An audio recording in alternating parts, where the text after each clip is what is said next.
So before we even get into anything about the show, I want to make sure I go ahead and start off with a warning that this show will contain spoilers for No Time to Die. So if you are concerned in any way, shape, fashion, or form about hearing something about the latest Bond film and you haven't seen it, turn off your podcast now. Don't even tempt fate. That said, I'll try to remember to repeat the spoiler warning before we jump into the actual topic, because we have a couple of quick small items to just mention before that. One, I found it interesting that federal prosecutors are looking at the 2020 fake electoral certificates that a handful of Republican groups in states met and got together to send to the ratification of the results. Did you see anything about that? No, but it sounds like a self-fulfilling prophecy. Yeah. I'm not looking too closely. I'm just going to kind of follow the headlines, but I thought it was interesting and figured it was worth mentioning just to have accountability for following the story. The other little item that I had is just to mention, just because I know the past couple of shows, the audio has sounded a little bit different. I don't know how much of that actually comes through by the time I do the compression and everything else. But I figured I would mention it in the Bytes section that I have been troubleshooting a couple of different issues with audio devices. Seem to finally have them squared away and working the way they should. And so from this point forward, hopefully there won't be as much sporadicness in audio quality for those handful of people who might be able to pick it out. And that's all I had for the Bytes section. You said you had a piece of follow-up you wanted to go into? I added my little bite. I don't know if it's going to sync before this, but it was just I read the article. It was a short article. It was about an unvaccinated man being denied a heart transplant by a Boston hospital, and that's kind of like a normal thing. It's the same reason why a smoker is at the bottom of the list for a lung transplant, and somebody who hasn't stopped drinking alcohol is at the bottom of the list for a liver transplant. They're not going to give the precious few organs that they have available to someone who's not going to take care of their body. And so one of the things about the vaccine was that after a heart transplant, the immune system is almost non-functional, and the vaccine would give a better chance of survival. So they are denying a heart transplant for this 31-year-old man because he won't get the vaccine, and he's still refusing to get the vaccine. And when you sent the link, I scanned over it, and my first thoughts went to that as well. I didn't read if it explained it in the article or not, but I mean, same thing that everybody has been saying for a while that has any shred of general knowledge pertaining to health and medicine, and that's get the vaccines. Period. Yeah. If you can do it. Again, go talk to your healthcare provider if you have any questions. As you have eloquently said, Jesse, medical issue has a medical answer. Ask a medical professional. Yep, absolutely. Yeah, my follow-up was a correction to a comment I made about I said last show that in Spectre, M shows like his military background, and he's shooting some folks, and I was misremembering that a scene from the middle of Skyfall when they're in the courtroom. It's not a courtroom. The parliamentary chamber of some sort. Yeah. It was So there's a shootout there, and I was misremembering that from I was thinking of that and thinking that it was at the end of Skyfall, and it turns out that at the end of Spectre, and it's a scene in sort of in the middle of Skyfall. So I misremembered that. I realized that. I also had one piece of follow-up that I put as just other information in the notes, so I don't know if that synced. But it ties in more with the topic, so I'm going to wait and add it in as we go. So with that, did we have anything else before we dive into No Time to Die? I don't see anything from you, so it'll be a surprise to me. I'm ready to jump in. If you haven't watched No Time to Die and you're at all interested in a James Bond movie, stop listening to us right now. Go watch the movie and listen to it, or continue to listen to our podcast. Thank you. And you will get the movie spoiled for you. Some people are okay with that. Yes. All right. So the one thing I wanted to go ahead, the piece of follow-up.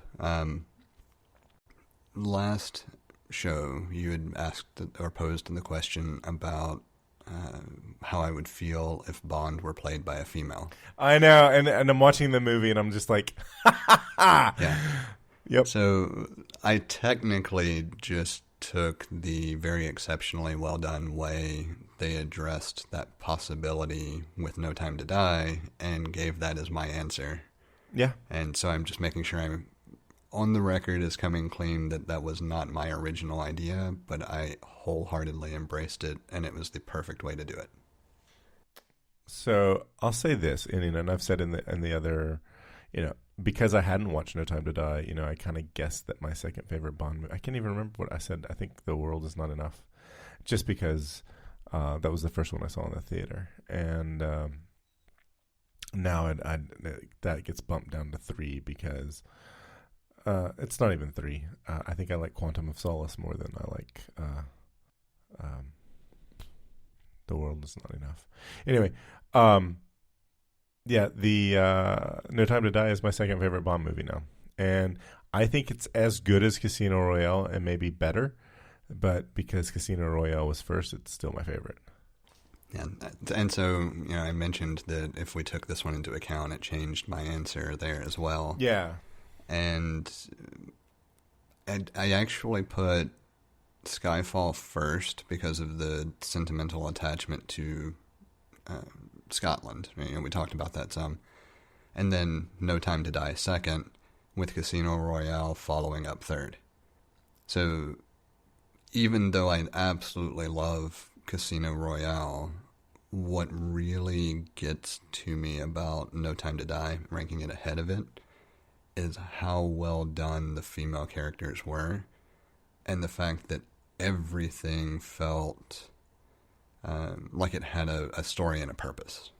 Maybe I wanted more time done one way or another, or there was some aspect that was, I don't know, seemingly frivolous, but it still tied in really well to make the narrative cohesive, and I liked that quite a bit.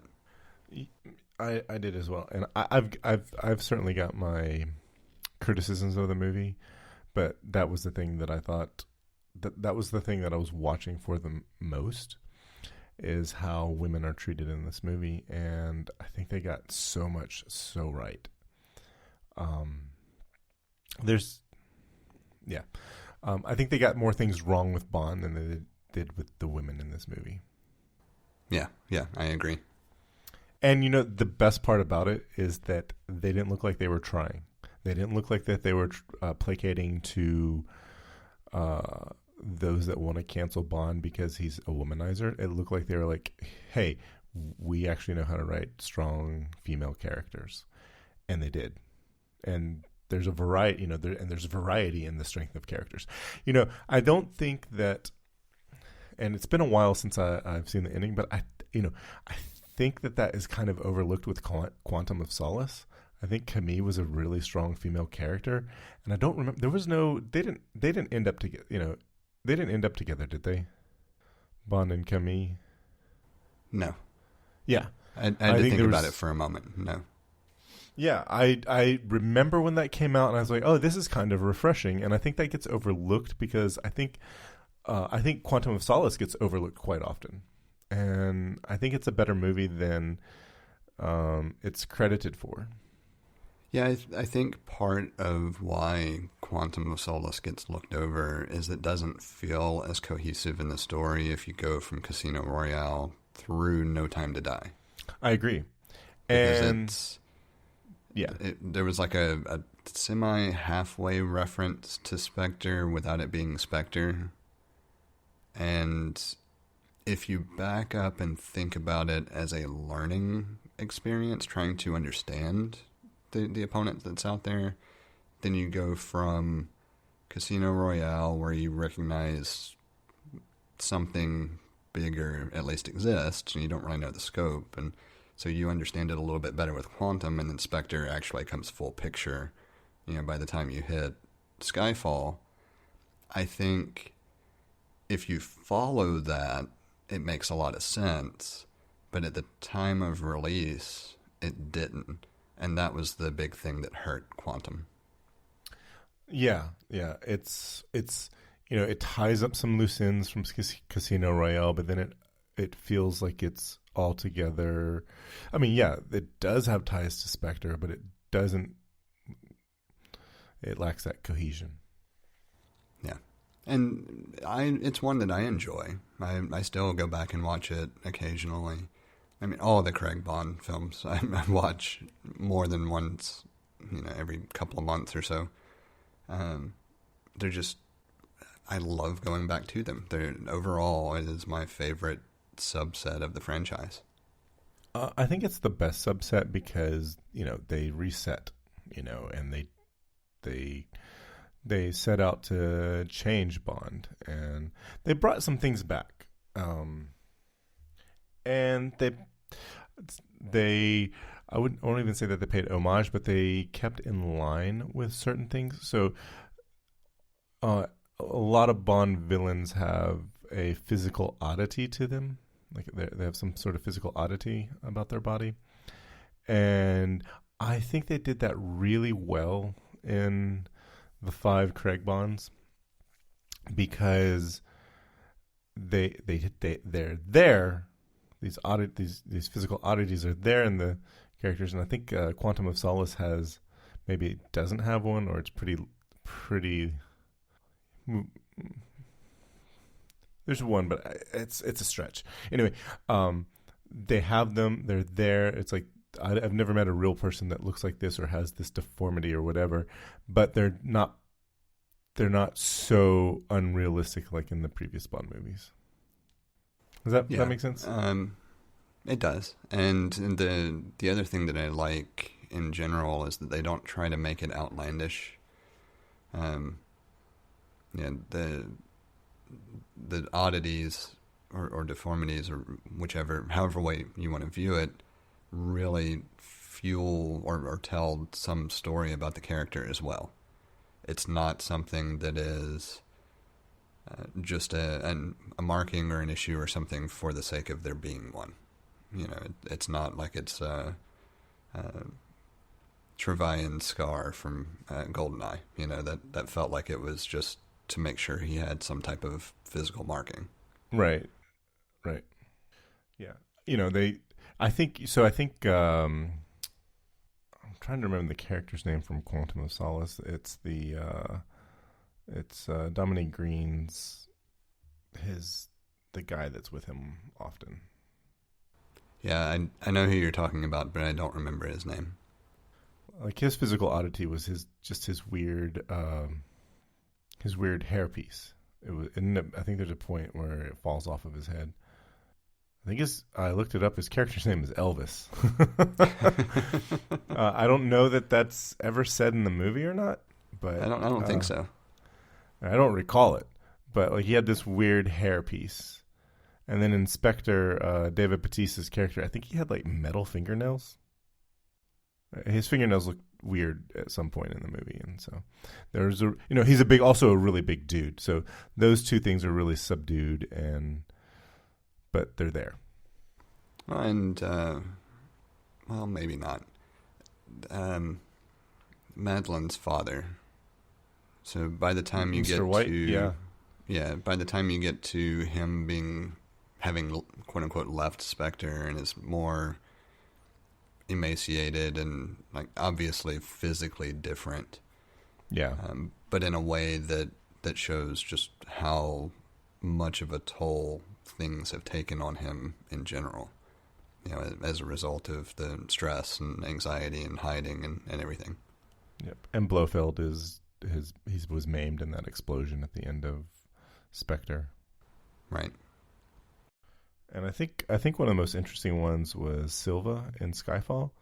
You don't see it until like way later in the movie. And I thought that was like, oh, nice. So I thought it was a good reinvention of something that has become iconic to Bond films. Yeah, I agree, and I like the fact that they went back to less of a focus on gadgets, which had become a very prominent focus during the Moore and Dalton and Brosnan era. Yeah, so I read something today. There were Tomorrow Never Dies had lots and lots of gadgets because people were missing the gadget. There was, I guess, some sort of there was feedback that there weren't enough gadgets in GoldenEye. Because if you think about I think GoldenEye is one of the best pre-Craig Bond movies. So there weren't a lot of gadgets in that movie, and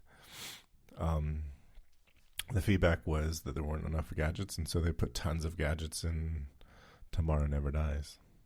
Yeah, it's been an interesting set of trends. If you just look at each grouping of the films and compare them to each subsequent following grouping, like what stays, what gets emphasized.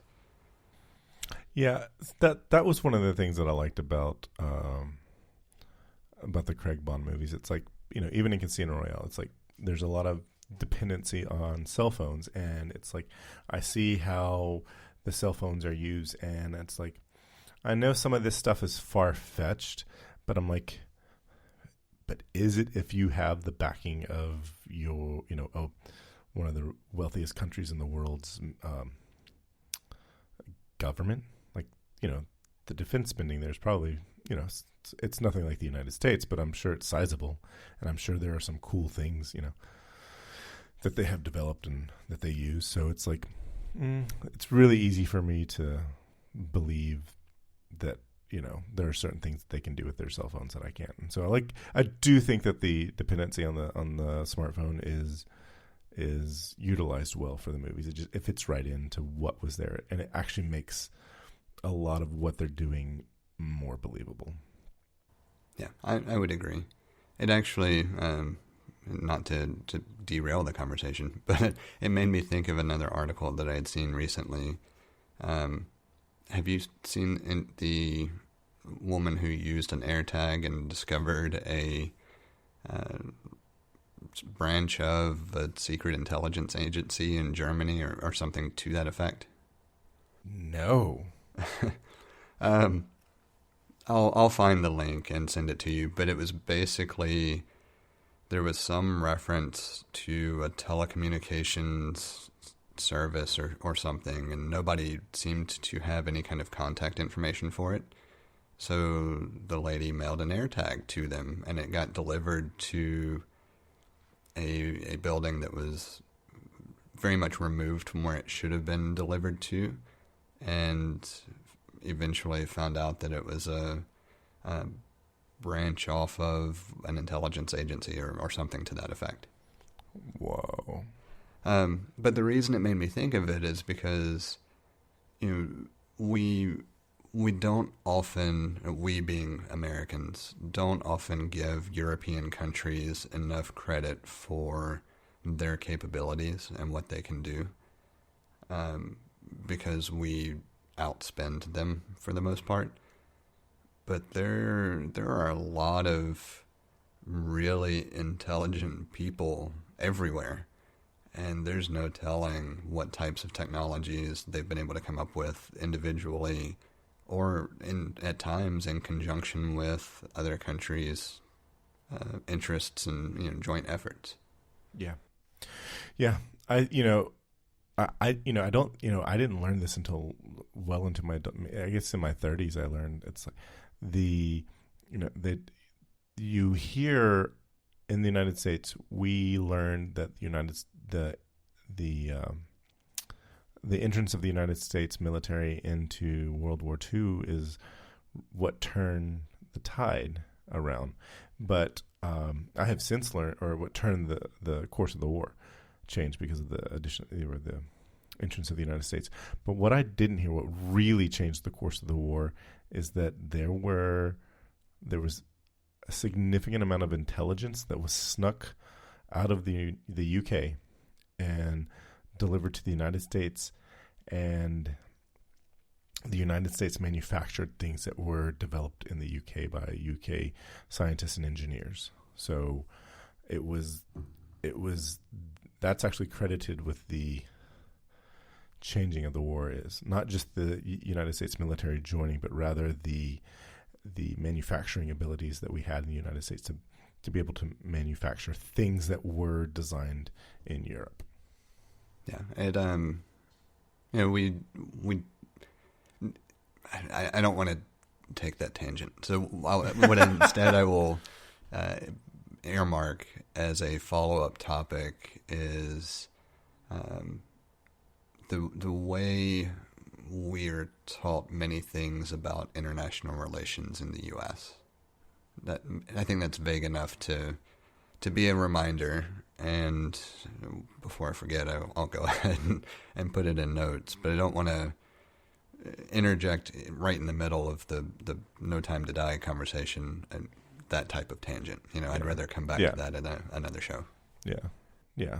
It easily said. Those at the top are feeding the rest of us, U.S. propaganda. The U.S. is feeding the U.S. U.S. propaganda. So I guess that's typically how it works. Anyway, or it's half of the ways that half of the instances of it. So I don't think I'm not sure what I want to really focus on here. Or what's the big thing for me? I don't think I said I think I said everything I wanted to say about how women were portrayed in this movie. Well, I want to come back to that briefly. What did you think of Paloma? So when she's first on screen, I'm like, okay, am I ready to cringe here? Is how they've written Bond to treat her? Is it going to be something that I'm like, oh, that's cringy? Or, that's what I was actually, it wasn't even a question. I'm just like, this might be cringy because you see her, she plays a fresh new agent really well. It's very believable how she's portrayed. And she's in a slinky dress, no back to it. So it's just but it's in the right setting for that type of dress. And then she does what she does. She gets Bond to where he needs to go. She assists him, because she was there to assist him. And I loved how she was portrayed in that movie. I thought it was absolutely brilliant. I want to watch this movie with Becca just to get her opinion. I'm a man trying to look at this movie through the female gaze and get an idea of how would a woman see her portraying, or her character portrayed to show this is a strong woman. And I think they did really well. There was one point where she's driving some 50s sedan, And there's a point where she gets out of the driver's seat, and I'm like, if Bond gets in the driver's seat and she gets in the passenger seat and they drive away, I'm like, fuck it. That ruins it for me. But no, she was getting out of the driver's seat to abandon the car. I'm like, ha. So I loved how she was portrayed. Yeah, I thought everything about the character was great. Emily enjoyed the character. The biggest problem for her character for me is that I wanted more. Yeah. Which isn't a problem. I mean, that to me, that is kind of the hallmark of a phenomenal supporting character, is that you become vested in them for the short time that you're exposed to them. Let's have a spinoff series, please. Yeah, right? Yeah, she's excellent. I want to follow her development now from the early stages of being an agent and having a interesting mission with Bond and seeing how that plays into future character development on that side. One of my favorite actors that tends to take strong female lead roles is Jessica Chastain. And if she can do, I before watching this, I thought, if she could do a good British accent, she could be a good Bond. Like, she could be a good, or she could be a good 007. And so, I think Nomi was really good for that role. But it like watching Paloma, it was like, oh, this is worthy of, like, I think this would be a character that, like, a Jessica Chastain could play as well. Like, she could, So if you do, like, the actress that played Paloma, she's also in Knives Out. If you haven't seen that movie, recommend it. Yeah, a very good movie. Okay. So, so I thought Nomi was great. And I thought the way they introduced her was really, really fun.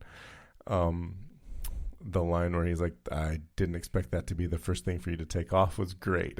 And then it's like, I felt like they did a good job of, like, I saw her the way he saw her, and it's like, oh, I got tricked too. I'm not so sure. All right, so let's back up.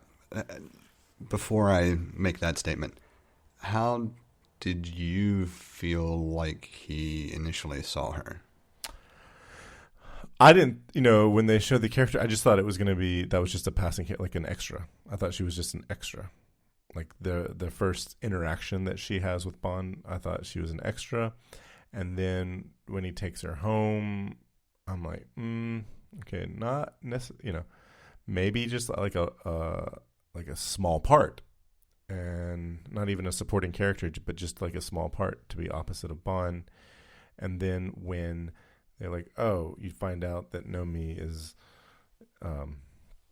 now the agent that is 007, I thought,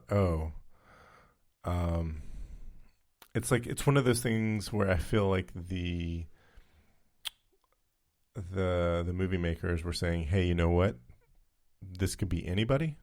So we're gonna have this agent that portrayed as the exact opposite. This is a black woman. 007 is now a black woman, and whereas he's always been a white man. So and I guess what I was asking more is, now that I've thought about it, as you were watching it, when did you think he figured out who she was? Not necessarily that she was 007, but that she was an agent. Probably in that moment. When she takes off the wig? Like right after that. All right. So, like, for me, I was thinking the initial encounter was like a moment of interest. And then when he notices the vehicle has been tampered with and she's the one that shows up. Oh, yeah. I don't know that he knew she was from MI6, but I do think that at that point there was, this is a player of some sort. Let's see where it goes. I'm willing to I'm willing to think that's more likely the case than what I'm thinking. I'm probably like I'm not an agent, and it was like when they said that she was an agent, that's when I knew that she was an agent, when it was explicitly stated. Cuz like I'm a dumb guy. Well, the only reason I make the distinction and the reason I wanted to draw it out a little bit is because when I was watching it the first time, her introduction was interesting. It's like, okay, either passing interest or maybe this movie's Bond girl, who knows. But then the way Craig's mannerisms portrayed a recognition of some sort at the vehicle, and then her being the one to show up again, like, I immediately went to, this is at least a person of interest. Maybe from a agency, maybe not. I had no clue on what, and so I felt like there was at least this person is not who it seems, and I want to know more, so let's play along with it.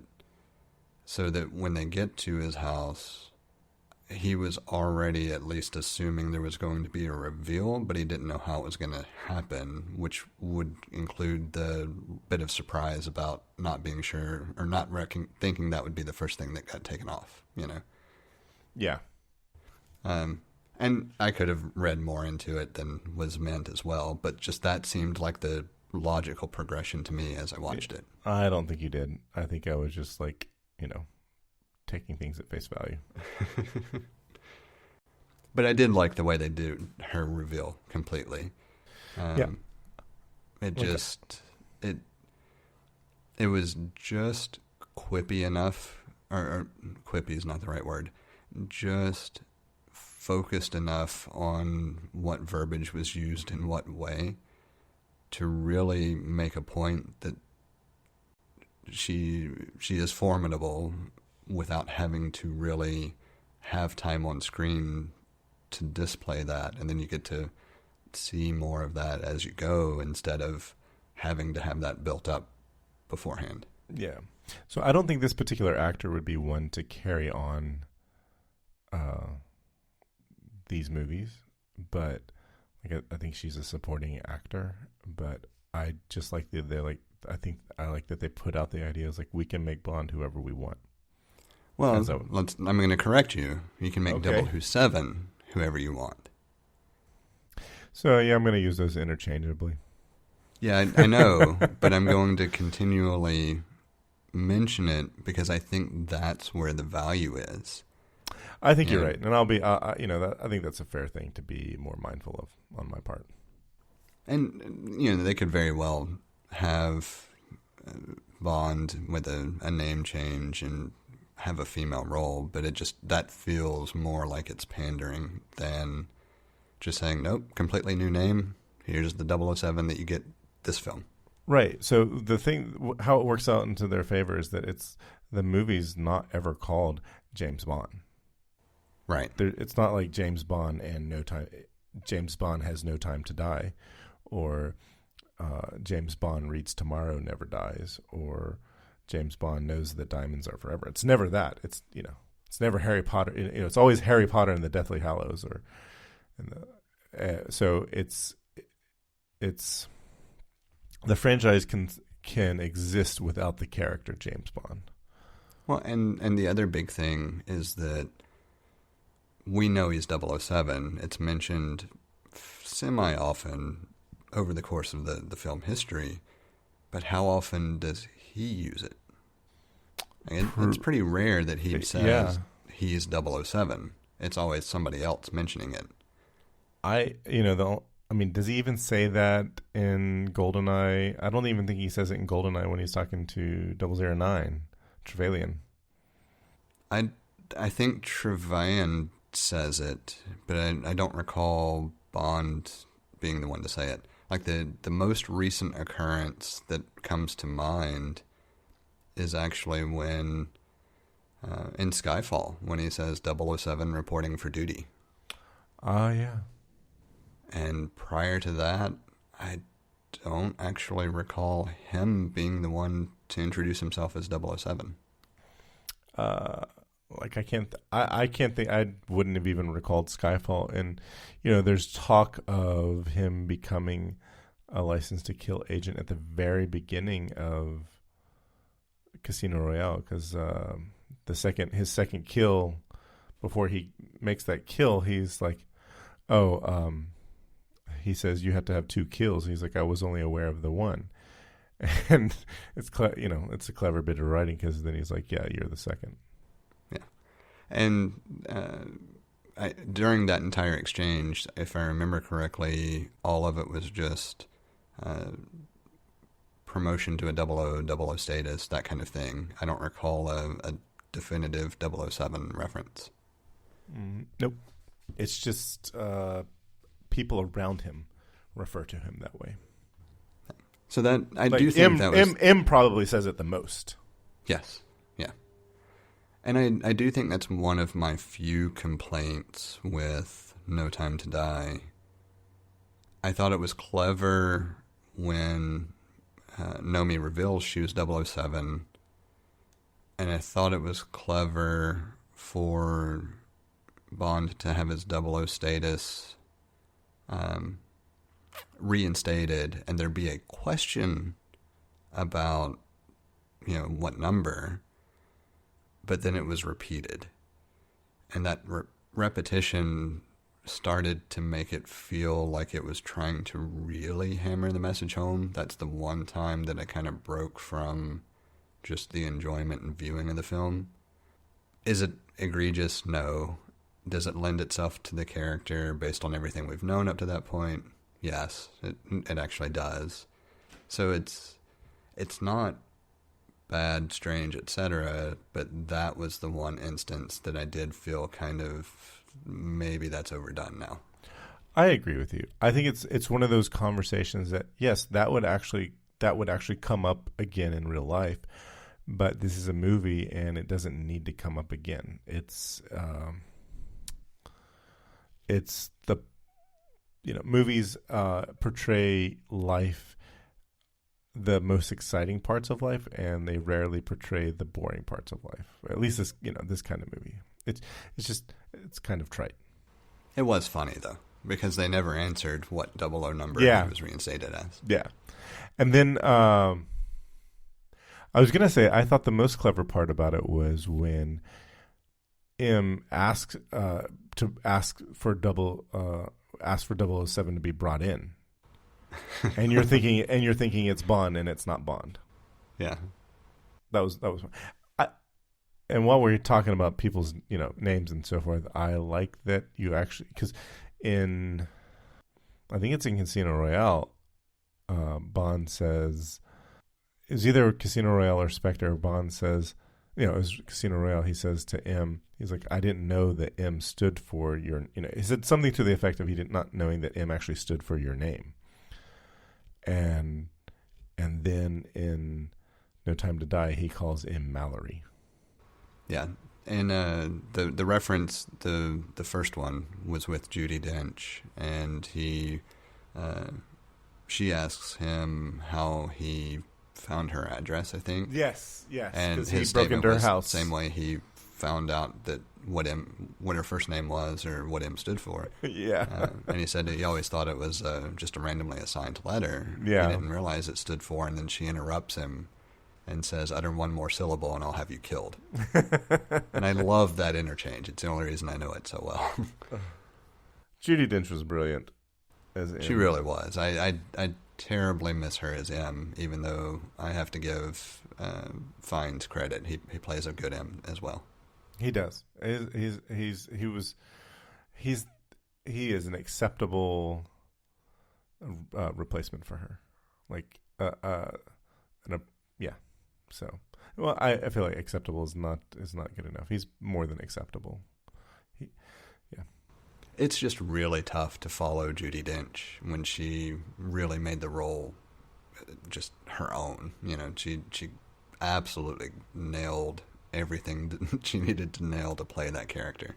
I feel a bit sexist in not saying that Judi Dench has been like one of the best strong female roles in the Bond movies since GoldenEye. That was her first That was her first portrayal of M was in GoldenEye, which is really interesting because, you have all those, mediocre, or run-of-the-mill Bond movies from 95 through 2002, and she's M.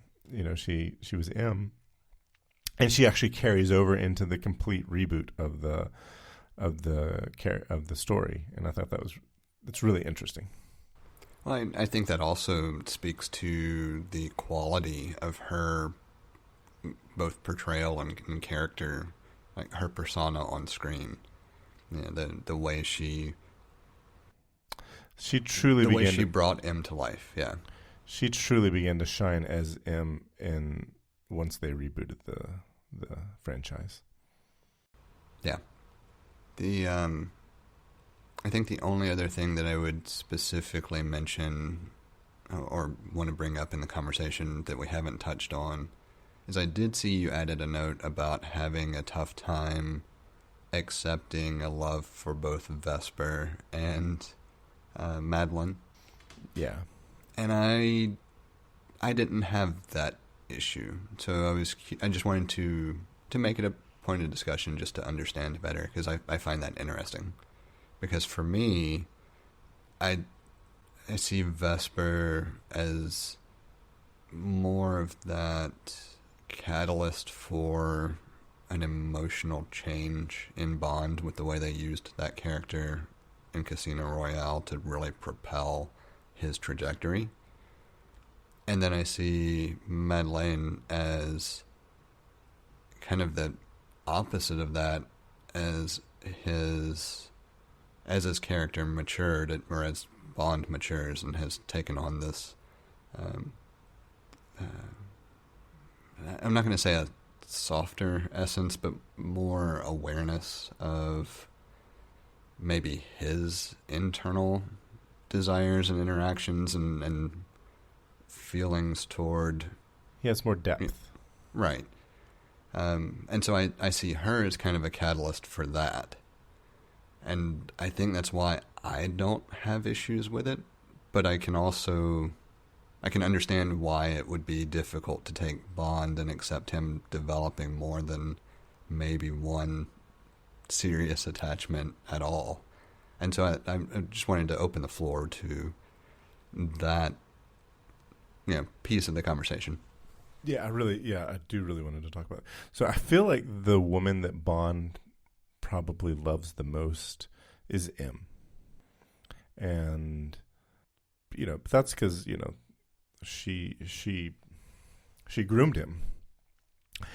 And I bring that up first because it leads me into the idea that he is one that is not trusting. He is one that's his character is one that is doesn't easily trust. He should be suspicious.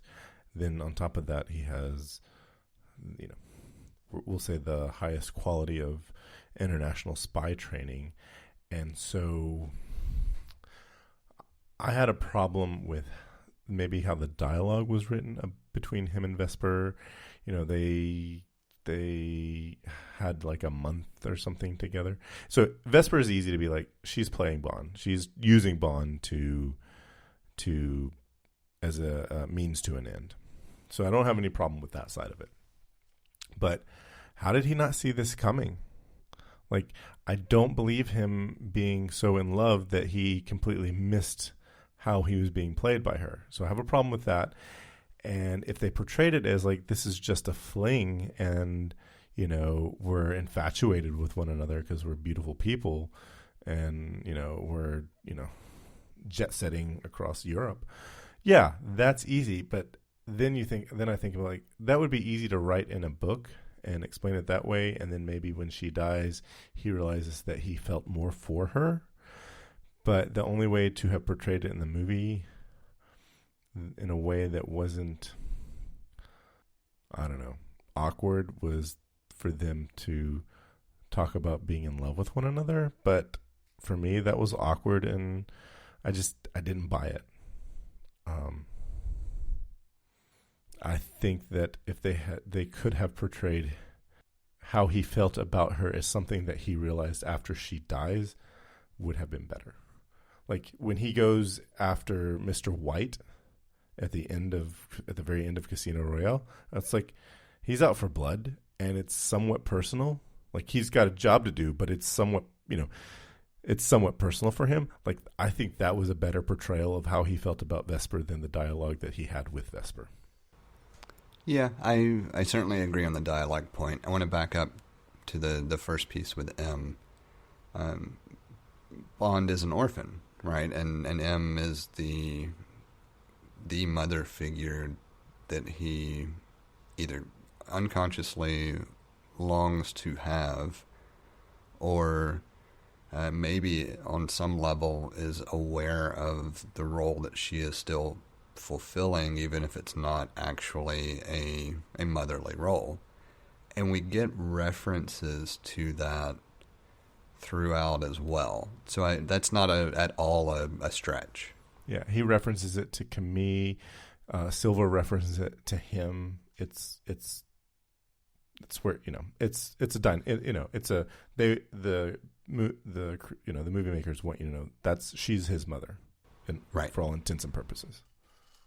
And then moving to the relationship with Vesper, I think they tried to portray it in a way that makes it more along the lines of what you're describing, but they weren't sure how to compress it to convey that in a single film. Right. Like I said, in a book it would be easy to portray. Well, and the other thing is if you think about the follow-up to that in Quantum, I think it was in Quantum, when what's his name? The older guy that he recruits to the one that he thought was Mathis. The leak. Mathis, yes. When Mathis tells him that she died for him, they're attempting to re-emphasize that he is still struggling with understanding exactly what their relationship was. It's fleeting, but it's there.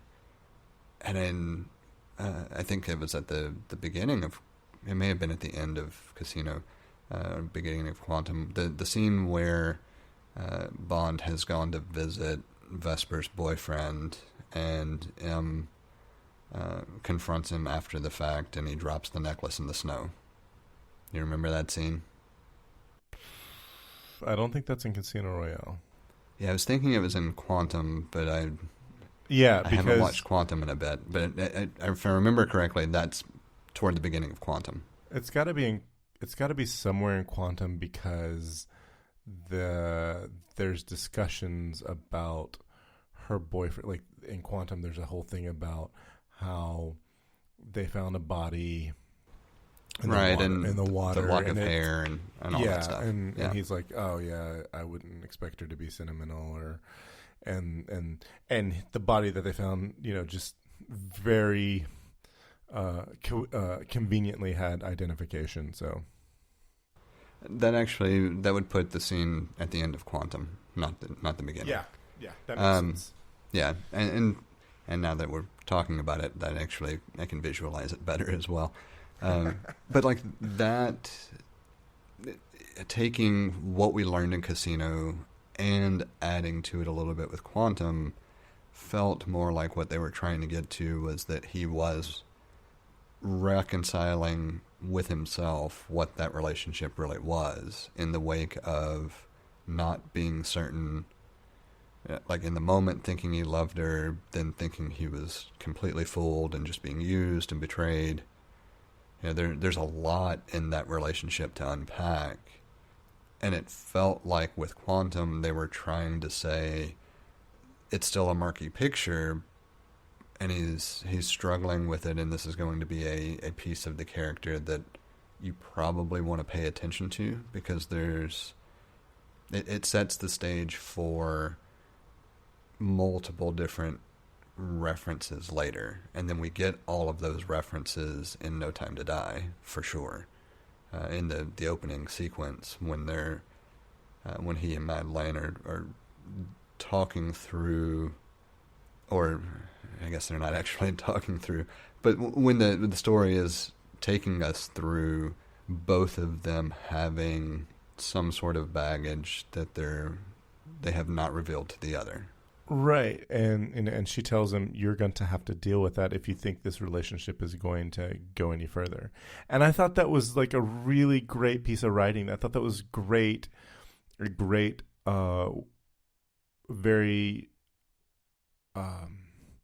a totally, not just believable, but like a relatable dynamic that occurs in a relationship. Like we have past relationships, and depending on how those past relationships end, if there's not a certain kind of closure, like with the death of someone, that has to be dealt with for the next relationship to be successful. And I thought that was really great. Yeah. And I mean, there's some few things that I could pick at as complaints with the way the writers handled the film. I might have some complaints on delivery and execution, but I can't think of anything from an overall story perspective that I could nitpick on with what the writers were trying to convey. Yeah, I think if you think about it as, if you put Casino Royale and Quantum of Solace together, it's just an execution issue. If you just watch Casino Royale, I have a problem with how quickly Bond falls in love with Vesper. It doesn't fit the character. It actually feels like that the writers are saying one thing for this, remember that Bond is an untrustworthy, he's untrusting. He's an untrusting individual when it suits them, and then he's like, but he will fall in love with a beautiful woman at the snap of a finger because that helps us over here at this part of the story, and it just feels like, sloppy. But it's now that through discussion, I can see how it's reconcilable. Now it's just an execution issue. So, but the other thing I was going to say is I felt like Madeleine fell in love with Bond too quickly. Like that didn't seem believable to me either. At the end of Spectre. Yeah, I need to rewatch Spectre. I haven't rewatched it recently enough for it to be fresh in mind. I don't recall really having anything jump out at me that I was seeming like it was wrong. But at the same time, one of the things that I have unconsciously done with the Bond films is I've just kind of suspended the sense of time, because the films are so far apart, and there are a lot of elements that could be 2 or 3 days, could be 2 or 3 weeks. It's tough to really nail down how much time has supposedly transpired between certain pieces. And so I kind of apply this blanket just suspension of concerning myself with time through Bond films. And I know I do it, and I'm not saying it's an appropriate thing to do necessarily. I'm just saying that a lot of times I won't pick up on a timing thing because I've noticed I do that with the Bond films. Right. So this is totally an execution for me, because like how they are at the beginning of No Time to Die, totally believable. Because who knows how much time has passed between their meeting versus where they, visiting Italy. I think that was Italy, where So it's just, I don't know, what is. It's just I think there's an execution problem there. Whereas an example, Strawberry Fields in Quantum of Solace, that was like, they hook up, and you can tell that like this is just a hookup, and the only remorse Bond has was like he feels bad that she was tortured and murdered because they were trying to get information out of her about him. Like he doesn't have remorse for Like he doesn't, he doesn't like, oh, I was in love with her or had any sort of like romantic feelings towards her. He just feels remorse that somebody died on his behalf, like as anyone would, because he's not a monster. So it's like I felt like that was accurately portrayed. I guess it's easier to portray than falling in love, but yeah, Dr. Swan fell in love with Bond too quickly for me. I didn't have anything else to follow up on that other than what I said anyway, but I remembered that you had put another note that I want to double back to, and that's the seduction of Solange. Yes, thank you. I couldn't remember the first name. In Casino Royale, you mentioned that made sense not to you now. Yeah. Oh, I mean that always made sense to me. I thought that was like that. So, Bond's a beautiful man. He's got a mark. I can't remember what his name was. It Dominique? No, that was the guy he wins his. Yeah, DB the guy that he wins the Aston Martin from. Yeah. It's gonna bother me to not know his name. Demetrius. I knew it was a D name. Demetrius was his name. It makes total sense that he sees his beautiful wife, and he's going to go to her, and he's going to get some information out of her by seducing her. Like there was, he didn't actually sleep with her. He left her to go to Miami, and that just seems like that seems like what, like that. Just feels like it's so it fits the character. It fits the character. Same thing. Strawberry Fields, like that hookup. It fits the character, especially because he's probably, internally mourning the loss of Vesper at that point. So it fits the character. It also fits the idea of a spy trying to get information. Yes, I think it's more that than anything else. Yeah. Yeah. Go ahead. I was going to say the one that doesn't fit for me is Monica Bellucci's character in Spectre. Her name was Lucia. Yeah, the widow. Yep. Like that scene was just like, it just should have been it should have been dialogue. Like I felt like that didn't, like, it wasn't the same as how he seduced Solange. It just didn't, I don't know. Maybe I might be off on this, but it seems so weird. I mean, even the fact, like totally believable. She doesn't love her husband. She's staying with her husband because, I think it's Sicaria. She's staying with her husband because it's the only way to stay alive. Well, and I would say it's more that it afforded her a certain amount of freedom and power without having to have any concern. Yeah. So, but just like I don't know. There is a way that hookup could have happened and been portrayed slightly differently. So it's probably an execution thing for me. There's a way that it could have been. It seemed gratuitous to me. Like it wasn't. There was nothing. Yeah, it wasn't something that was needed for the story.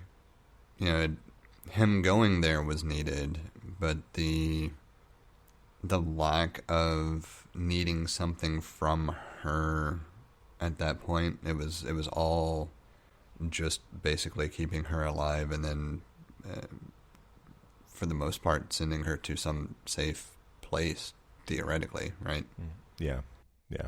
I mean, it didn't move the story the way the other interactions did. Right.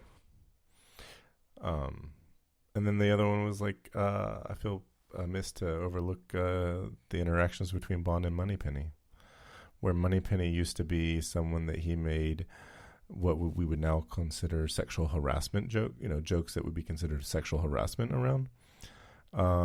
Moneypenny was a colleague, an equal. He treated her the way men should treat women in the workplace. And I think that's, they had a good working relationship. And I think I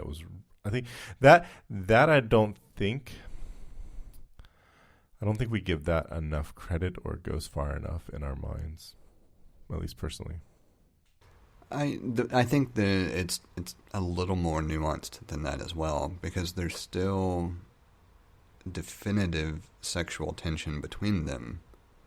You have the shaving scene, for instance, where it feels more like, almost like Moneypenny is driving the tension to see how Bond will react. As far as that scene, but you back up even further, and you've got more the jokes and the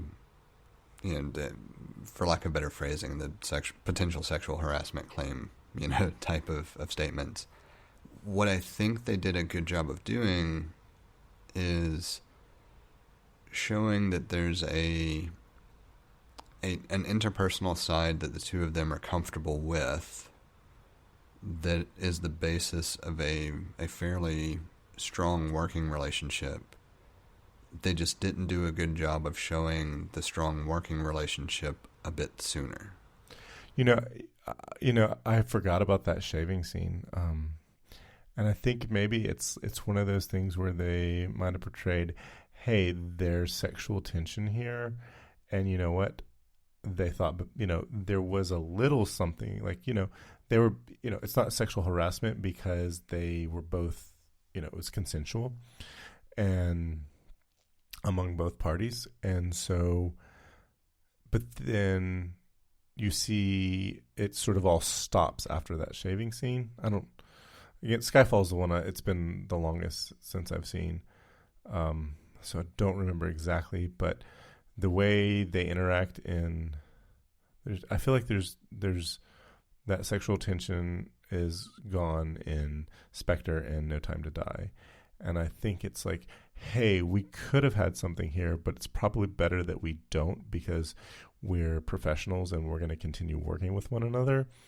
And that's just something we're just not going to pursue. And then they have a professional relationship. And actually some personal as well.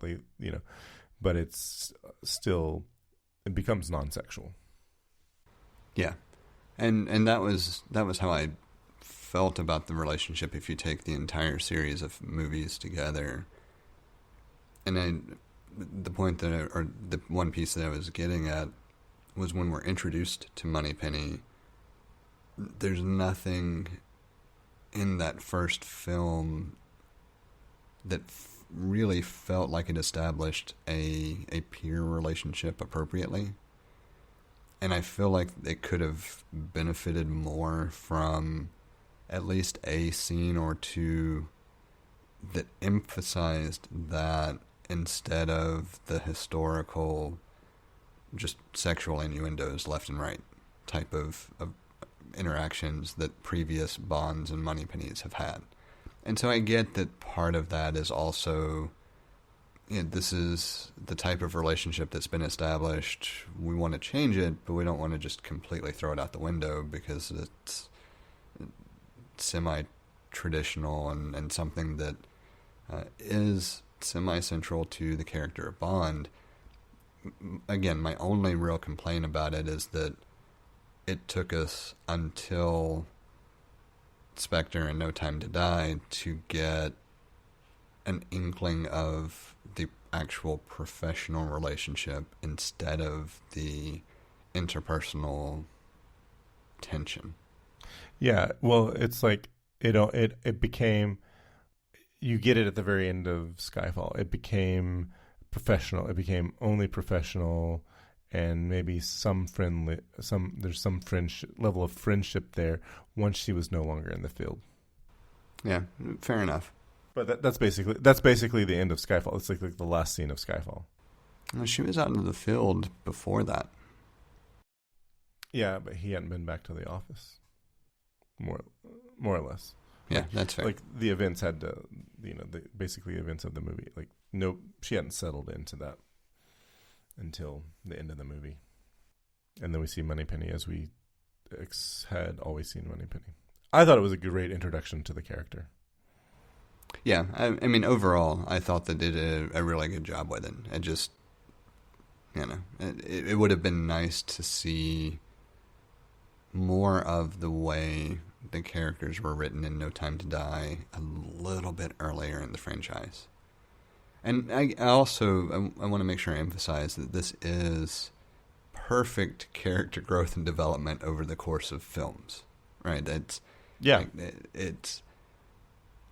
I'm not trying to make this sound negative at all from that standpoint.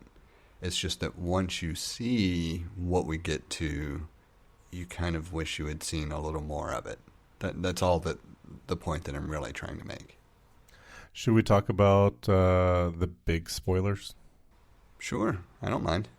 I was sad when Felix died. I was too. I've always liked Felix. Yeah. I think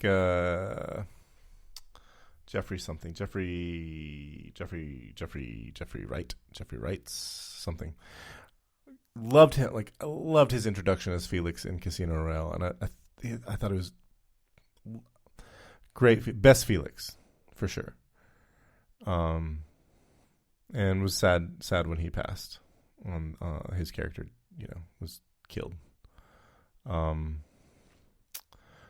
I knew the entire time Madeleine was lying about his daughter.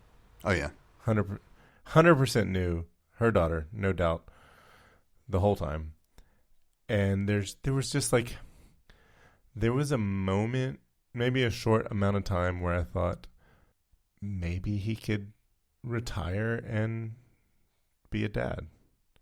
And when the missile, the blast doors closed, I was like, no.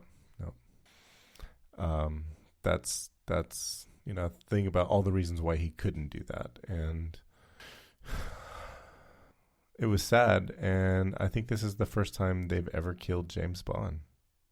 It's the first time that I know of that they've actually killed Bond. I mean, you had the one instance where they faked his death, and then it was revealed on the submarine that they unzip a body bag and he's actually alive and that kind of thing. There's no, he died. Yeah. In this one, there's no semblance of he escaped or is going to be alive in a future installment. If they follow, chronologically, he's gone. That's it. Well, we knew this was the last Craig Bond movie, so right. But Go ahead. But he's James Bond is dead. I don't think that it's going to be the last Bond. I think they'll go back and do something outside the scope of these films, like they did with these films. I think there'll be another reboot at some point where you'll have another James Bond and they'll tell whatever subset of stories. But this story arc, so going from Casino Royale through No Time to Die, very clearly was trying to tell the entire story of Bond from creation of his iconic 007 status to his ending. And I kind of feel like future films that focus on Bond are going to do similar arcs. It feels like this sets the stage for, all right, this is how the franchise moves forward. Is we can pick different stories. There's plenty of things to pick from, but when we do them, we'll do anything from one to a handful of films that tell whatever story arc that we want to tell. Those can be self-contained, and then we can do the next set. And it doesn't necessarily have to be Bond every time either, as we've already talked about. Now, that may just be that this particular set did that, but I feel like that's the template for continuing the franchise as well. We have a number of different ways set up for you to get in touch with us to provide feedback, ask questions, or just comment in about something we've discussed. You can hit us up on Twitter or Instagram at untitled_hosts, or shoot an email over to untitled.hosts@gmail.com. Or get in touch directly with Jesse at jthart.com, or get in touch with me, John, via telepathy. If you would like to support our work or are interested in listening to our new after-show feed, head over to patreon.com/theUntitledPodcast and take a look at the options we have set up. Thank you for listening. We hope you've enjoyed the show. And we hope to connect with more of you as we continue this journey. That's a wrap.